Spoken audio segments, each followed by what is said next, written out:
Misericordia de mí y envía a Lázaro para que moje la punta de su dedo en agua y refresque mi lengua, porque estoy atormentado en esta llama. Siéntese, por favor. Así sentadito vamos a orar. Señor, te damos las gracias porque has tenido a bien el reunirnos en este lugar. Salva a los que tienes que salvar y háblales a aquellos que abrirán sus corazones a tu palabra. Que tu gracia nos envuelva y tu misericordia se apropie de los que hemos venido con hambre y sed de justicia. En el nombre de Jesús pedimos que te glorifiques desde el principio hasta el final y que rodees con el manto de tu favor este sitio y acorázanos. Hay personas, Señor, a nuestro alrededor que no te conocen. Que haya una unción sorprendente y especial que llegue hasta esos lugares donde ellos están. Muchos ahora, Señor, verán tu gloria, conocerán a tu Hijo a través de lo que vamos a explicar a la luz de tu palabra. Es nuestra súplica, la cual hacemos con todo el corazón, en el nombre de Jesús. Amén. El tema que vamos a desarrollar en esta tarde, le hemos colocado como título: en el infierno no se llora, sino se grita. Antes de analizar los versículos compartidos, deseo recordar un poquito acerca de la historia bíblica, del por qué y para qué fue creado el infierno. En el principio, según el estudio antropológico, la Biblia dice que cuando Dios creó al hombre, lo hizo a su imagen y semejanza. Diciéndolo de manera más literal, lo hizo perfecto. Pero a pesar de haber creado a alguien similar a cierto tipo de cualidades de las cuales Dios es poseedor,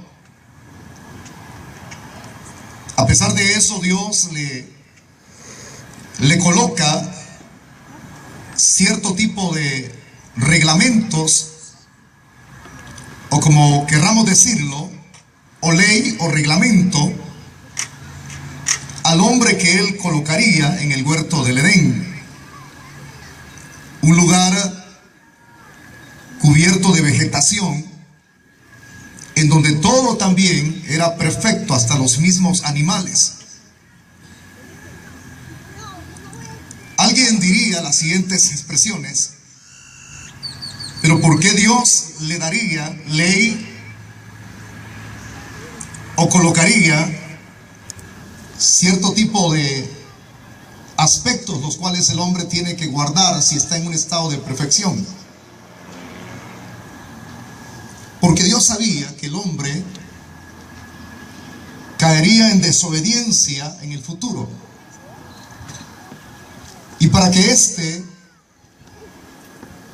cuando caiga, no se torne a señalar a Dios de algún despropósito, por eso es que el Señor le adelanta lo que le sucedería.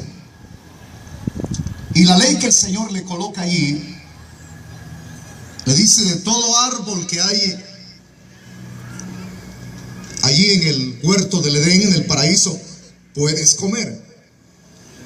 Pero a diferencia, a excepción del árbol de la ciencia del bien y del mal, no comerás. Ese es colocarle una ley.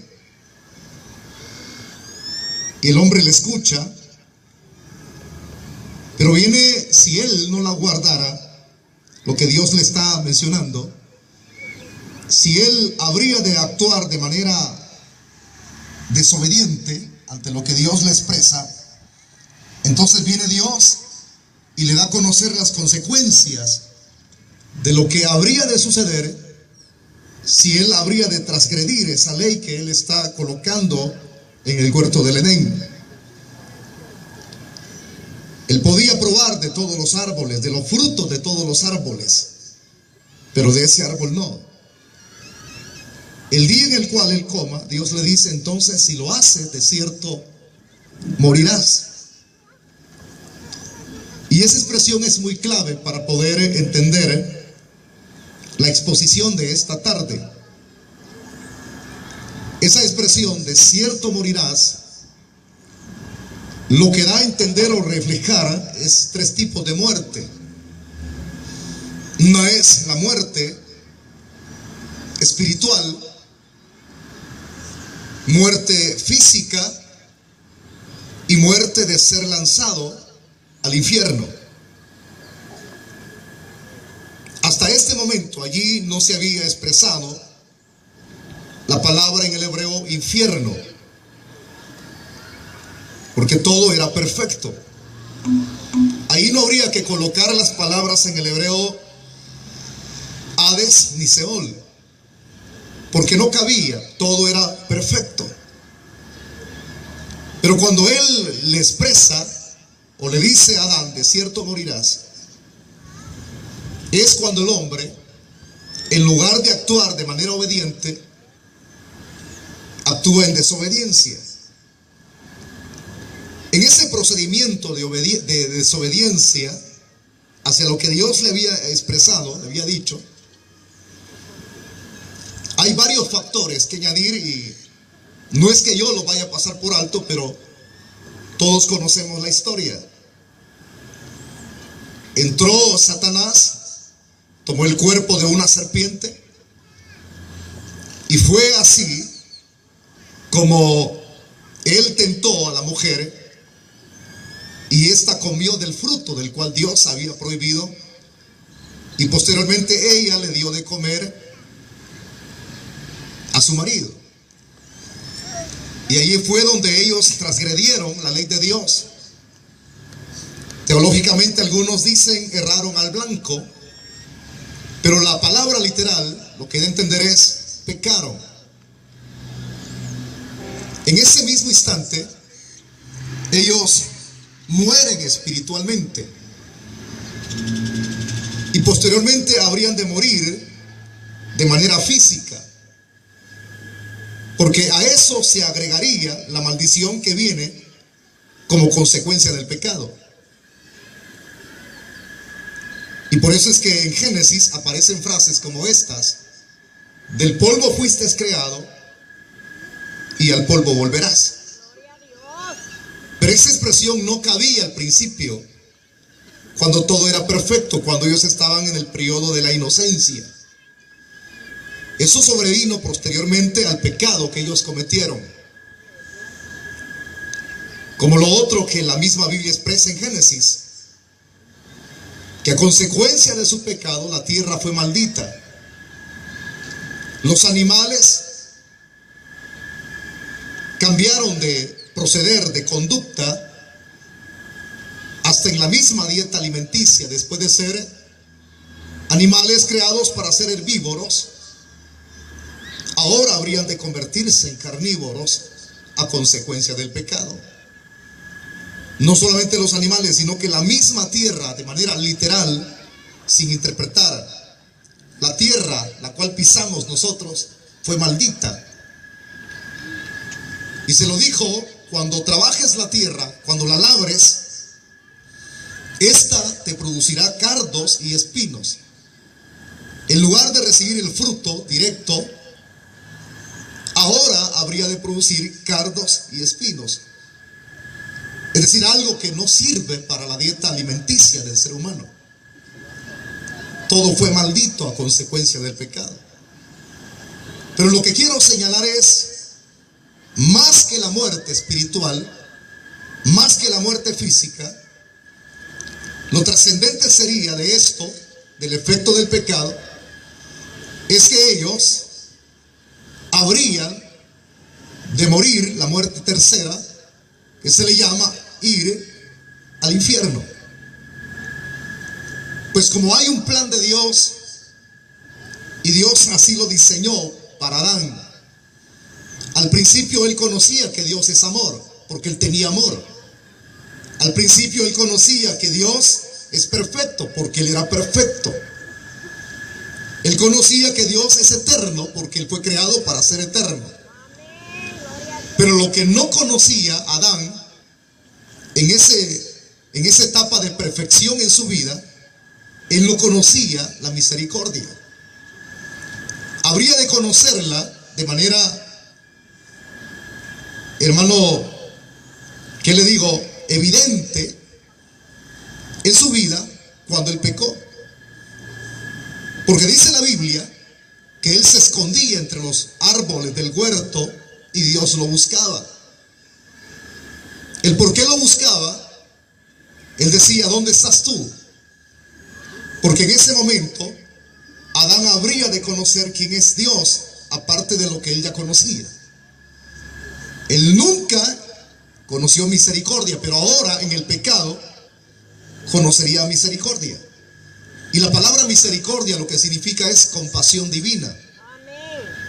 Dios lo buscó, y cuando lo encontró escondido, claro, confrontó a la mujer, confrontó al hombre, y no se hizo reo de su propia culpabilidad, ambos.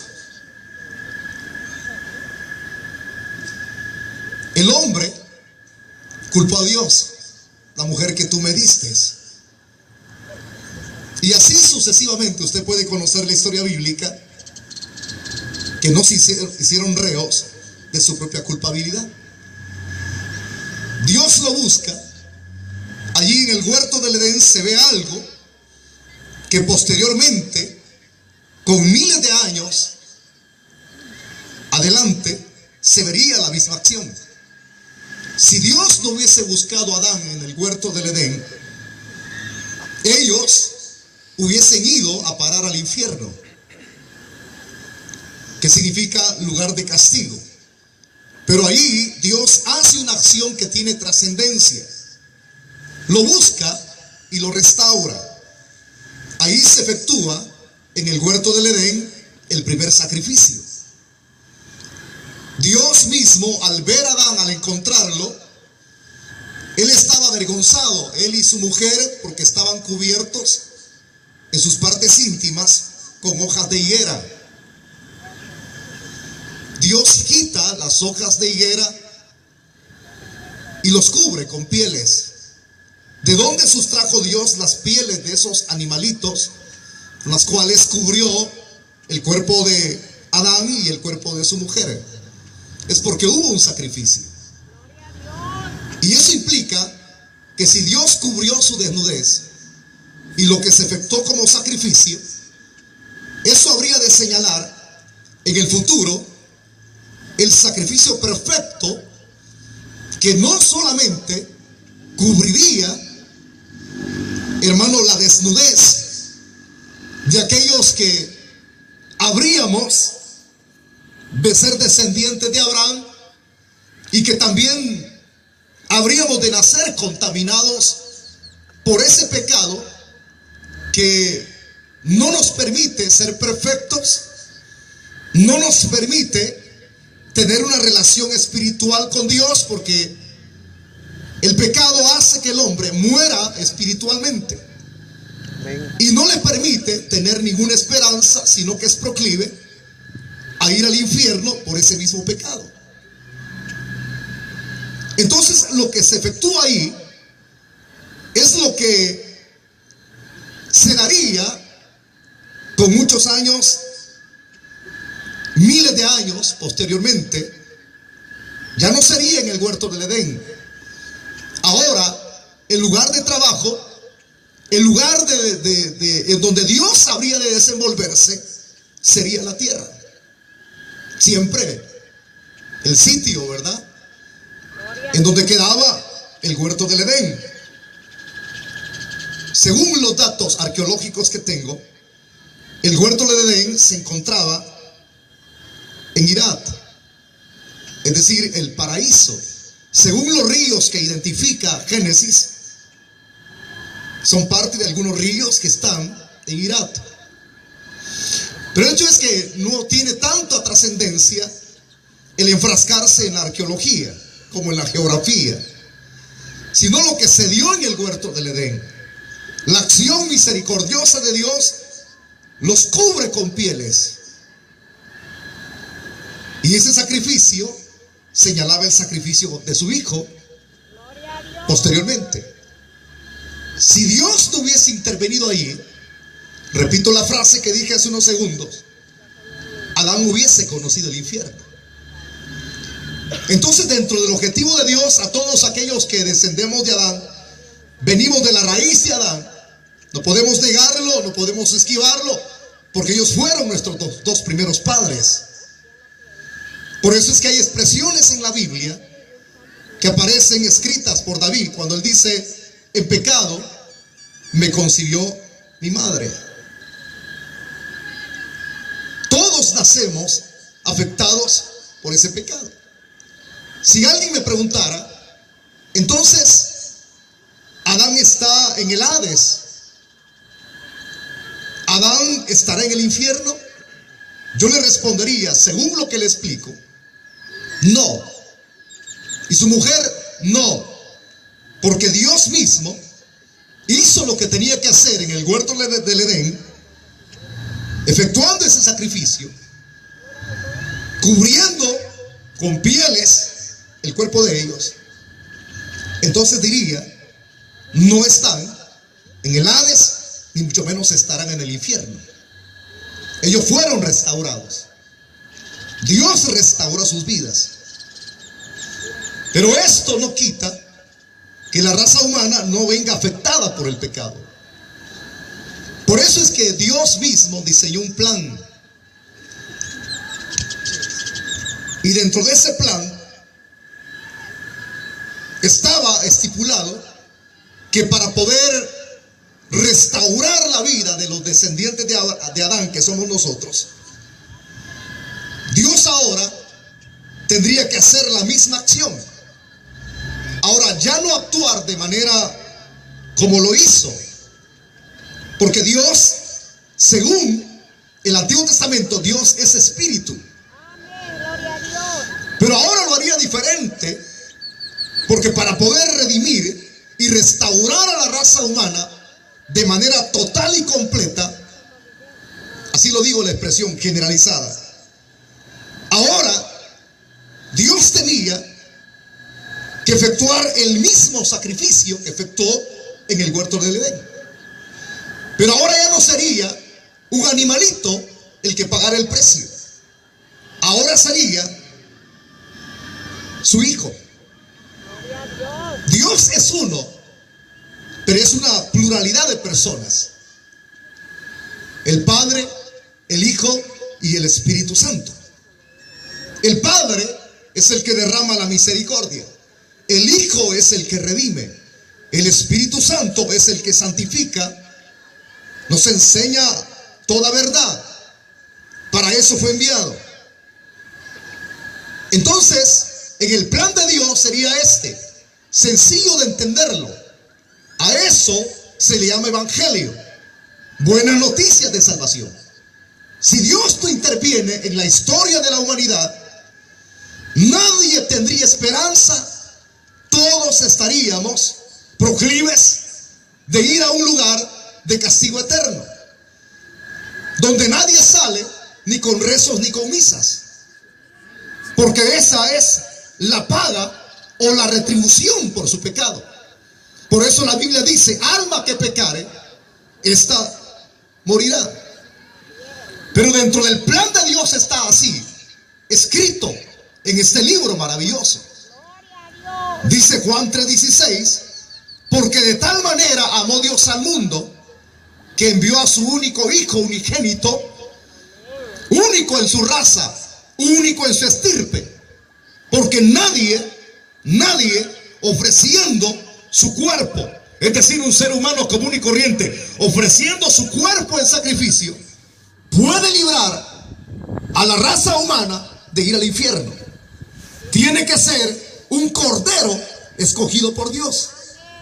Y ese único cordero tiene que ser de su estirpe, de su misma raíz.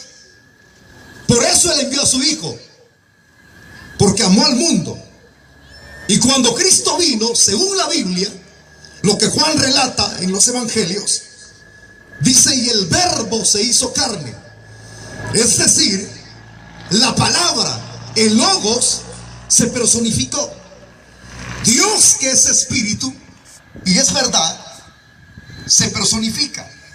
Es decir, que Él asimila una naturaleza. Diciéndolo, Él se vuelve humano. Pero para eso tenía que efectuarse lo primero. A eso se le llama la encarnación de Jesús. Y sencillamente se hace así. Dios envía a su espíritu, escoge una señorita. Al enviarlo, es ella quien va a ser el instrumento por donde Dios habrá de traer a su Hijo.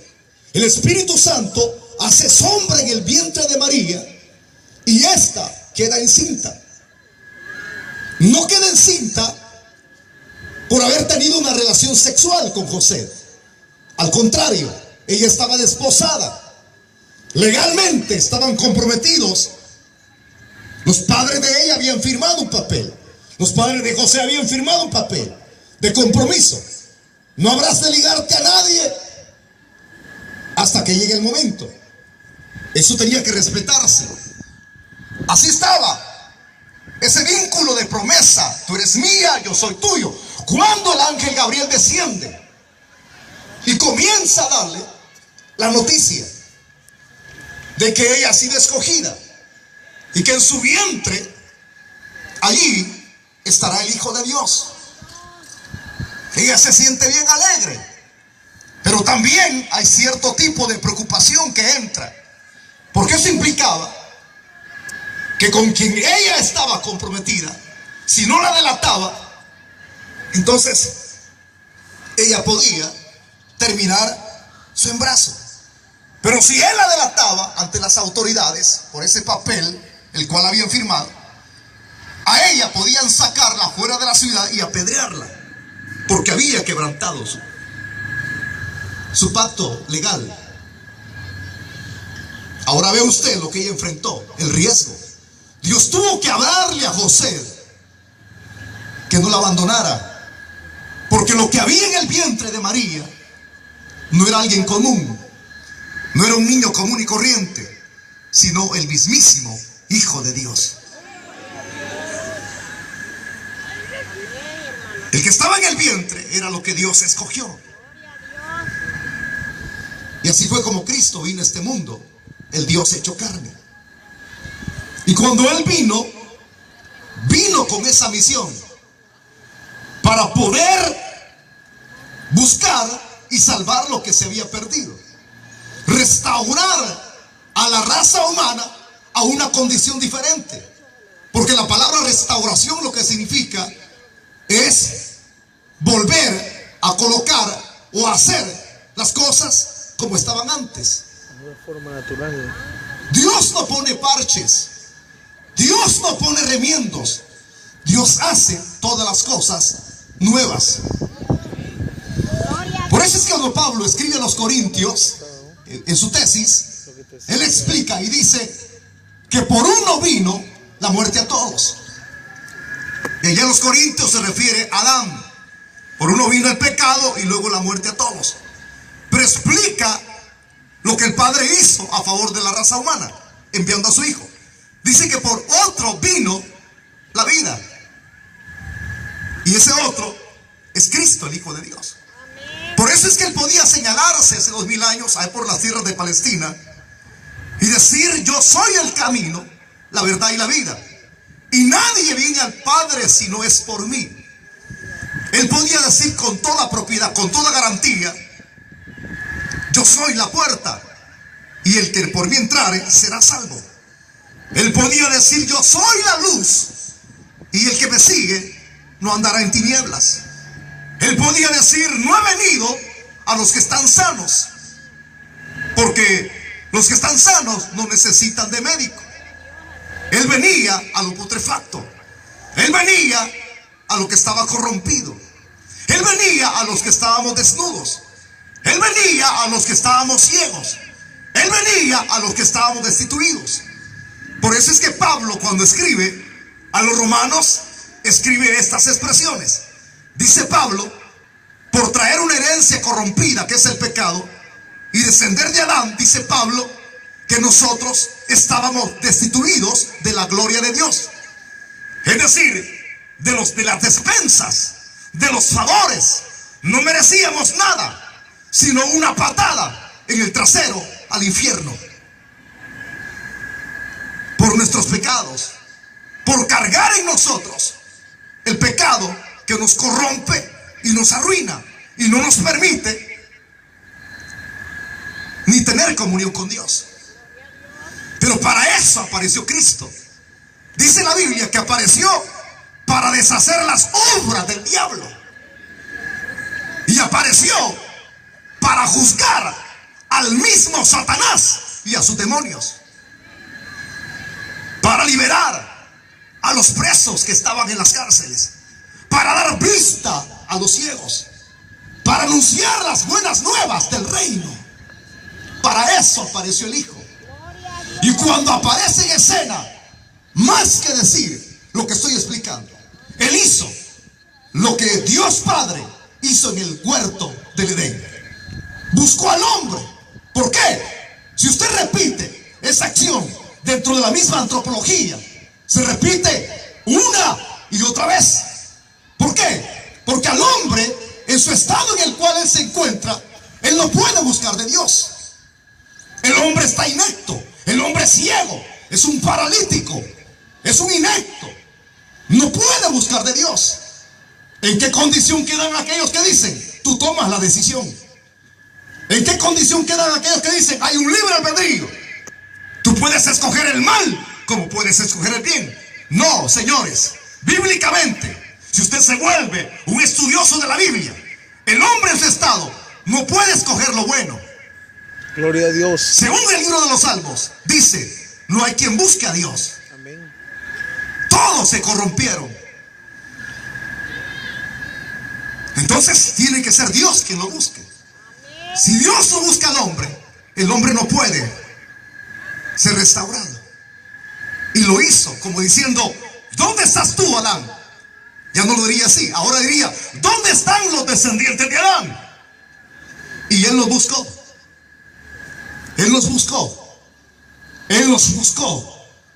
Porque el ser humano no fue diseñado dentro del propósito de Dios para ir al infierno. El infierno fue diseñado para Satanás y sus demonios. Hay un lugar que fue diseñado para nosotros, y Cristo lo dijo: quiero que donde yo esté, ustedes estén conmigo. Él dijo: en la casa de mi Padre muchas moradas hay. Si no fuese así, dijo el Señor, yo no se los hubiese dicho. Cristo es la verdad. Amén. Ese es el lugar de nosotros. Pero para que el hombre fuese ahí y no fuese al infierno, Cristo vino.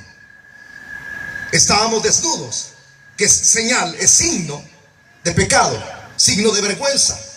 Aunque el hombre quisiera cubrirse en la religión, en el sectarismo, no puede. El hombre está desnudo. El hombre está muerto en sus delitos y pecados. Cuando Cristo aparece en escena, habrían de llevarlo a la muerte. La muerte de Cristo no fue un accidente. La muerte de Cristo no fue coincidencia. Él mismo lo dijo de manera así, en síntesis, resumida: no me quitan la vida, sino que yo la pongo. Como diciendo: yo la doy. Pero así como tengo la capacidad de darla, tengo poder para volverla a tomar.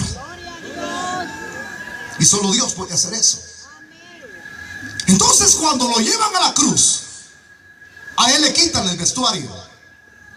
Y ese es un signo, al quitarle el vestuario, da a entender que si lo quitaron a él y lo dejaron desnudo, él fue desnudado para que nosotros fuésemos cubiertos. Porque estábamos desnudos. Pero lo que más nos cubre no son las vestiduras literales que le quitaron para rifarlas entre los soldados romanos, sino las vestiduras de su justicia. En el pecado nadie puede ser declarado justo. Cuando Cristo muere por nosotros y alguien cree por la fe que todo lo que él hizo fue suficiente para expiar, para restaurar mi vida de pecado, entonces las vestiduras de su justicia se te colocan a ti. Por eso es que podemos clamar las 24 horas del día y los cielos se abren. Por eso es que podemos orar teniendo el espíritu de adopción, que significa Abba Padre, que da a entender papito en el arameo. Usted puede orar, clamar los 365 días del año y los cielos están abiertos y papito le escucha. ¿Por qué? Porque ahora Dios Padre no nos ve como personas destituidas. ¿Por qué? Porque cuando él ve a alguien de rodillas, ve a alguien clamando, ve al mismo Hijo que está allí. ¿Por qué? Porque con las vestiduras de su Hijo fuimos cubiertos. El Padre no nos ve como pecadores, sino como justos. Por eso es que Pablo podía decir a los romanos en el capítulo 5: justificaos pues por la fe, tenemos paz para con Dios por medio de nuestro Señor Jesucristo. Allí Cristo muere en la cruz. Él interviene, nos busca, nos encuentra, muere por nosotros. Lo que Dios hizo en el huerto del Edén: matar un cordero, matar un animalito, desgajar su piel y colocársela como vestuario a Adán y Eva. Cuando Cristo muere en la cruz, ese es el mejor sacrificio. Según la epístola anónima a los hebreos, dice claramente que con una sola ofrenda él hizo perfectos para siempre a los santificados. Usted no puede decir gloria a Dios en esta tarde. Puede levantar su mano y alegrarse y decir gloria a Dios en las alturas. Eso fue lo que Cristo hizo en la cruz. Al hacer esto, entonces, allí evita el Señor, con ese sacrificio, evita que usted y yo por nuestro pecado vayamos al infierno. Porque todo aquel que cree que Cristo es el Señor, que lo dice con su boca, porque dice Romanos que con la boca se confiesa para salvación y con el corazón se cree para justicia. Todo el que invocar el nombre de Dios, dice la Biblia, será salvo. El que cree en el Hijo tiene la vida. El que rechaza al Hijo le espera el infierno. Entonces, hermanitos, ese es el plan de Dios. Y se lo he dado a conocer de manera sencilla. Dios no quiere que nadie se condene.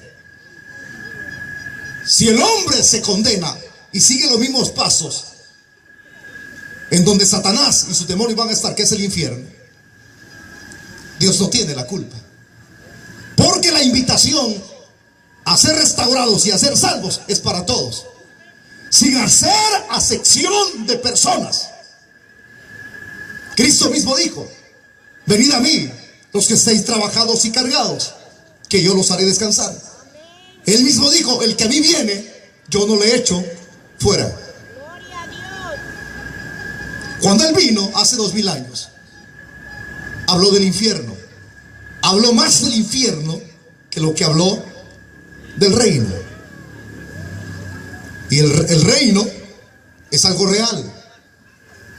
Uno puede decir el reino aquí, en nuestros corazones. Y también puede decir el reino milenial. en el futuro. 1000 años de paz aquí en la tierra, cuando Él venga a establecer su reino milenial. Pero también está el reino de los cielos, el gobierno ahí arriba. ¿Por qué le estoy explicando esto? Porque usted tiene que saberlo. Pero pastor, es historia que tiene que ver con esto, del capítulo 16. Que así como hay un paraíso, hay un lugar de condenación. Este hombre rico fue a dar a un lugar llamado Hades. El Hades no es el infierno. El Hades es la antesala del infierno. ¿Existe eso? A pesar de que ya transcurrieron miles de años, el Hades sigue estando en el centro de la tierra. Y a ese sitio van a dar las personas que rechazan el plan perfecto de su salvación. Esto no es ningún cuento. Esto es una parábola. Si alguien estudia las parábolas, verá que lo que significa es una comparativa. Paráfrasis. Una comparativa, una parábola. Cristo contó esta parábola, el mismo Señor. No quiero hablar del otro personaje, pero lo menciona el versículo que hemos compartido. Le pido por favor que no cierre su Biblia. Manténgala abierta, porque quiero enseñarle algunos aspectos de suma importancia contenidos ahí. 2 personas murieron. Uno fue al paraíso. Así déjelo, hermano, así déjelo, por favor. Otro fue Lucas 17. a la antesala del infierno, que es el Hades. El otro fue al seno de Abraham, el mendigo. 17. Pero este tipo, cuando muere, abre sus ojos en un lugar terrible. Y aquí lo menciona y dice el verso 23: y en el Hades alzó sus ojos, estando en tormentos, y vio a lo lejos a Abraham y a Lázaro en su seno.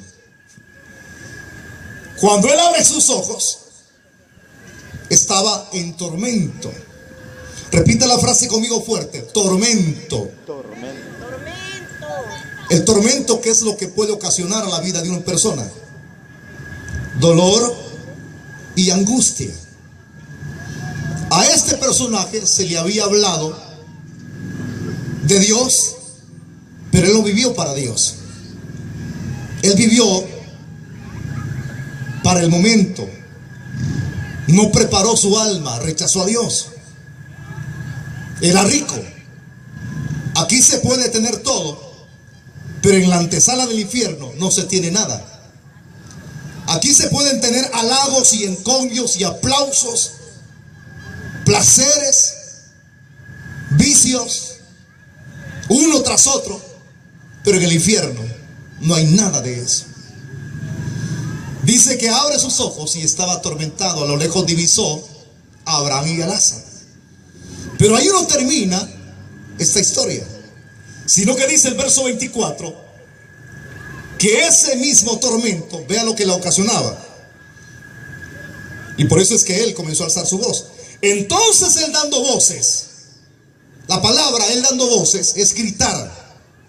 Él daba voces, estaba en tormento, y comenzó a decir: Padre Abraham, ten misericordia de mí, y envía a Lázaro para que moje la punta de su dedo en agua y refresque mi lengua, porque estoy atormentado en esta llama.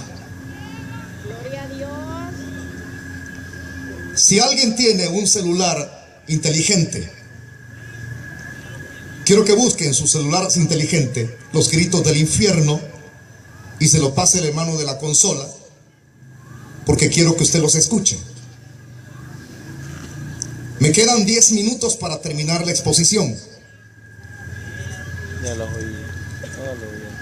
Y en lo poco que me queda, quiero reflexionar en estas expresiones que mencioné al principio en la introducción. En el infierno no se llora, sino que se grita. Aleluya. se grita. Está lento. Tengo un dato acá que es muy importante. Dice el libro de Isaías 24:22: y serán amontonados como se amontona a los encarcelados en mazmorra y prisión, y quedarán encerrados. Es decir, que en el Hades hay prisiones, pero estas prisiones no crea que hay dos personas, sino que de los que mueren sin Cristo van cayendo a la boca del Hades, uno tras otro, de los que mueren sin Cristo, y cuando despiertan, cuando abren sus ojos, van siendo amontonados, según lo que dice Isaías 24:22, como se amontona a los encarcelados.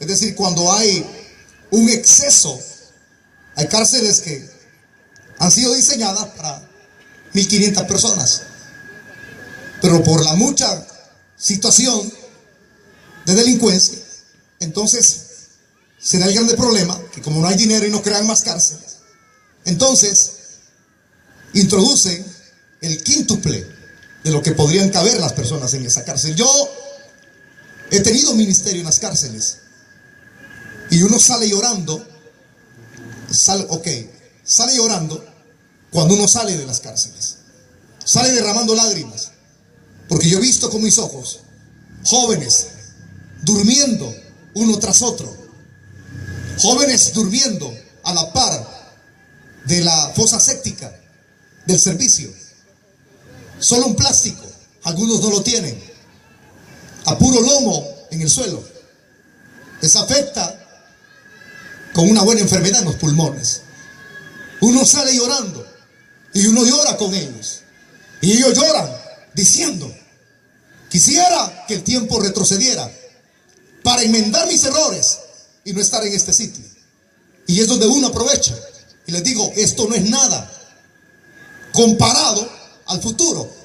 Si te mueres sin Cristo, hay un lugar de amontonamiento, hay un lugar donde las personas al morir serán amontonadas.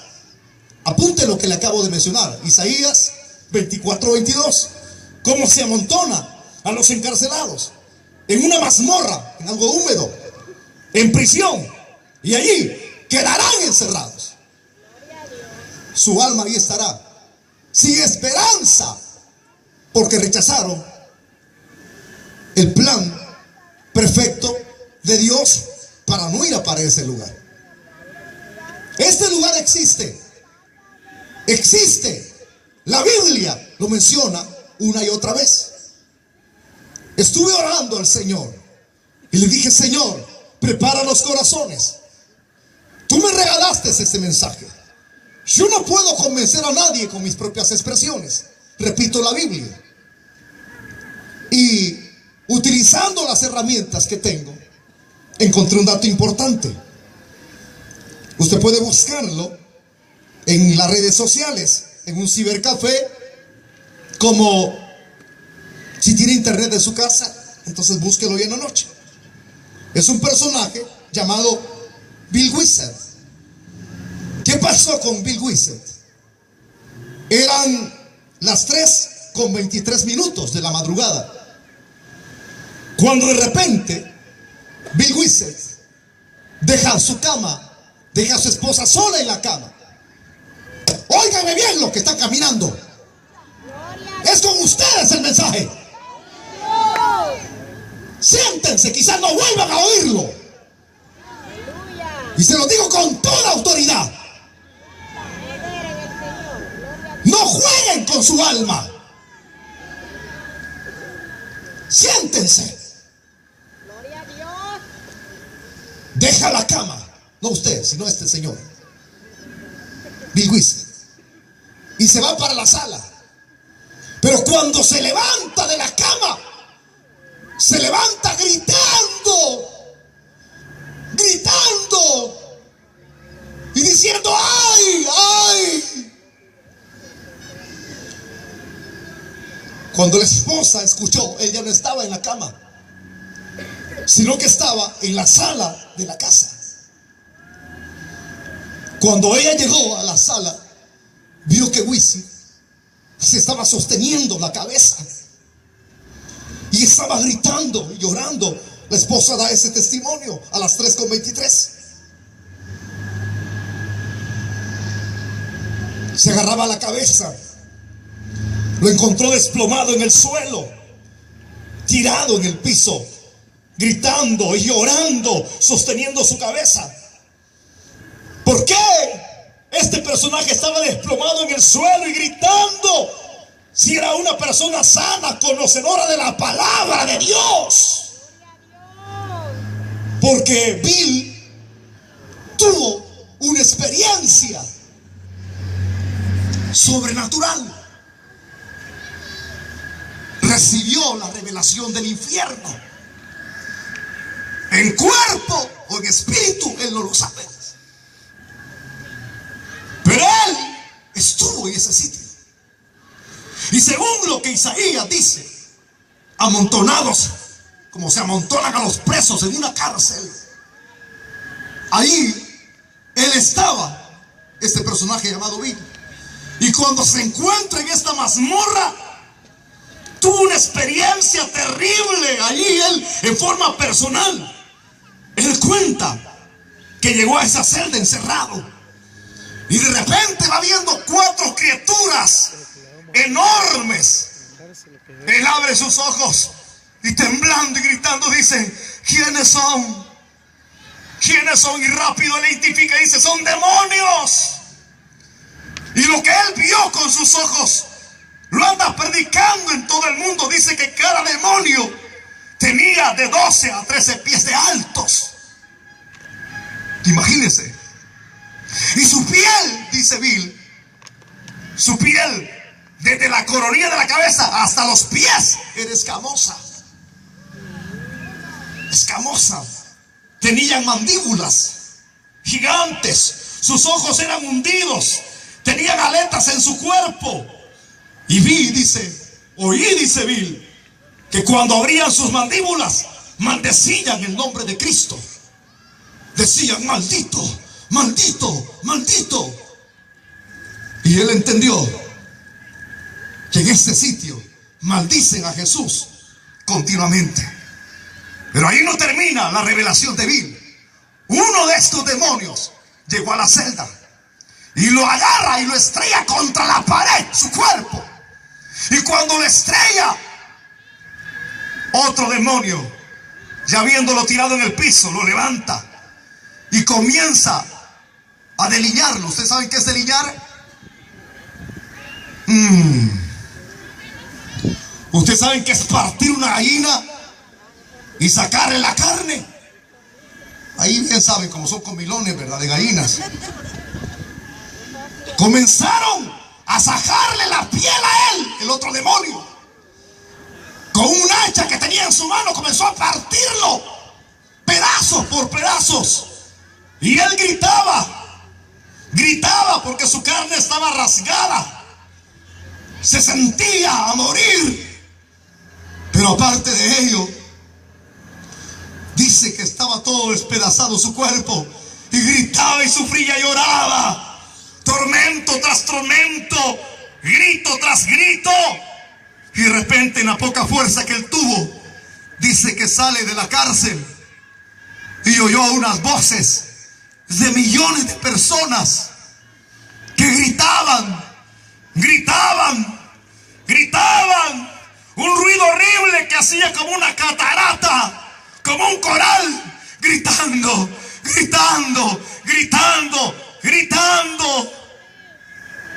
Sálvenos.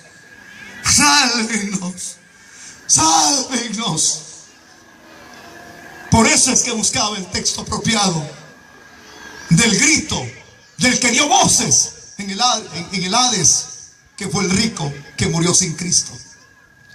Señores, en este lugar, en los placeres en los cuales usted se deleita, se ríe, se burla de bello mundo, pero hay un sitio en donde viene su paga, en donde usted ya no se va a reír, en donde usted ya no se va a burlar de nadie. Todo lo que usted hizo en oculto recibirá su retribución. su paga, porque la paga del pecado es muerte. Y máximamente, usted puede estar en ese estado, pero si ahora le presentamos el evangelio de las buenas noticias, que hace nuevas todas las cosas, que restaura todas las cosas, yo que usted estuviera diciendo amén. Porque eso es lo que hace el evangelio. Hace todas las cosas nuevas. Pero estando en esa condición paupérrima de desgracia, continúa burlándose, continúa viviendo su vida. ¿Qué? Eso es mentira. La Biblia aguanta con lo que le pone. La Biblia es simplemente papel. Aténgase a las consecuencias. Si hoy no muere, mañana morirá. Porque en la Biblia está escrito que está establecido que el hombre muera una sola vez y luego el juicio. Amén, gloria a Dios. La experiencia de Bill fue real. Cientos de personas aceptan a Cristo en sus conferencias porque fue real. Él dice, vi el infierno. Millones, él no dice millones, billones de personas oí que gritaban. Y él dice, no aconsejo que alguien que está vivo siga rechazando el único medio de salvación. ¿Cuál es el único medio de salvación? ¿Cuál es el único medio de salvación? No es el Papa, no es la religión, no es el sectarismo. Se llama Jesucristo de Nazaret. El que rechaza al Hijo ya está condenado. El que lo recibe es salvo. Para que no duerman durante toda una semana los que andan enfrascados en el pecado. Porque el que tiene a Cristo, en paz me acostaré y asimismo dormiré. Porque solo tú, Jehová, me hace vivir confiado. Para aquellos que andan pandeados y con Biblia en la mano, para que se conviertan de verdad y se arrepientan de verdad. Para aquellos que están alrededor aquí, que delinquen, roban, se prostituyen, para ustedes es el mensaje. Porque en vida hay esperanza. Después de muerto ya no hay esperanza. Es en vida. Te han formulado en tu cerebro, te lo lavaron. Que no, que al morirte todo se esfuma. Filosofías huecas y baratas que no sirven. Que piensan que es algo como sufrir un rasguño o una herida en la mano. Eso es peor lo que viene en el futuro. Porque es un castigo eterno. Donde te dije hace unos minutos que ni una misa ni un rezo te sacan de ahí. Pero Cristo es el medio. Pablo dijo estas palabras: Cristo es el mediador entre Dios y los hombres. Jesucristo hombre. No hay otro nombre dado a los hombres por medio del cual podamos ser salvos. Óiganme bien, religiosos, que profesas y adoras ídolos. Tu ídolo no te salvará. Morirás en tus pecados. Pero ahora que oyes el evangelio, Cristo no es un ídolo. Cristo no es un pedazo de palo. Él es el Dios todopoderoso. Él es el Rey de Reyes y Señor de señores. Él es el único sacrificio verdadero. Que si lo recibes, tu desnudez será cubierta y su gracia te envolverá. Y cuando te mueras, no irás a un castigo eterno, sino directamente a la presencia del Señor. Oigan esto, para los que les gusta el pecado y allá andan riéndose, rico el pecado. Ajá, maté 4. Sí, pero lo que tú haces te lo van a hacer. Te lo van a hacer. Y lo terrible es que muchas veces se lo hacen a la familia de uno. Y eso duele, señores. Todo lo que uno siembra, eso cosecha. El pecado no quedará sin paga, pero para eso apareció Cristo, para pagar con su vida por nuestros pecados. La ofrenda perfecta. Si estás muerto, Cristo te diría: yo te puedo dar vida y vida en abundancia. Él tomó nuestro lugar. La corona que nos correspondía llevar a nosotros por nuestros pecados, a Él se la pusieron. Los clavos que merecíamos por retribución de nuestros pecados, a Él se los colocaron. A Él incrustaron la lanza. ¿Y cómo es que vamos a rechazar tan grande sacrificio? Aquí en este lugar, en otros años anteriores, estuvieron personas que ya no están. Ya están muertos físicamente. Y hoy ellos conocen este lugar, el cual yo les estoy predicando. Porque se rieron, se burlaron, decidieron irse, decidieron atender consejos. No, hombre, seguí haciendo, no hay problema, seguí pecando. Y hoy están allí. Y ellos están gritando, no están llorando, Señor. Ahí se grita. Porque hay tormento día tras día, día tras día, día tras día. Pero en cambio aquel que recibe a Cristo descansa. Oigan las voces de los millones. Esos gritos no es algo inventado. Al principio, cuando yo prediqué de los gritos del infierno, pensé que era algo inventado. No, señores. Estaban excavando en Siberia. Cuando metieron un taladro a muchos metros de distancia debajo de tierra, llegó a un tope. Y lo creo porque el Hades se mantiene todavía en el centro de la tierra. Ahí hay fuego abajo, hay azufre. Y oigan lo que sucedió.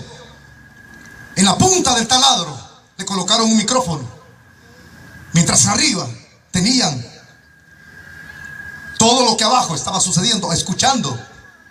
Y se oyeron estos gritos. Póngalo, por favor.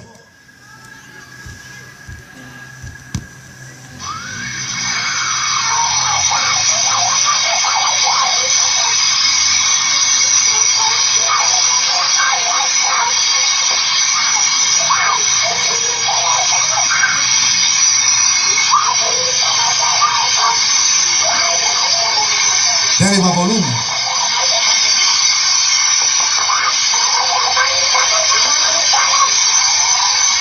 Levánteme la mano los que lo escuchan. Levánteme la mano los que lo escuchan. Póngalo otra vez para que duerman.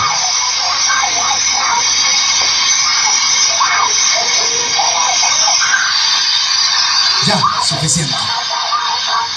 Ahí no se llora, sino que se grita. ¿Saben ustedes que estos mensajes que yo predico son odiados por el diablo? ¿Saben que estos mensajes que predicamos, muchos los han excluido de su itinerario eclesial? No hables de eso, porque los hermanos pueden sentir miedo. No tenemos que excluir el mensaje del cielo, y mucho menos del infierno y de la justicia. Tenemos que hacerle ver a la gente, y máximo que hoy en estos últimos días se han metido muchas personas en el evangelio que aparentan ser evangélicos y siguen siendo hijos del diablo. Es necesario convertirse de verdad. Pedro dijo a los judíos: arrepentidos y convertidos, porque el reino de los cielos se ha acercado.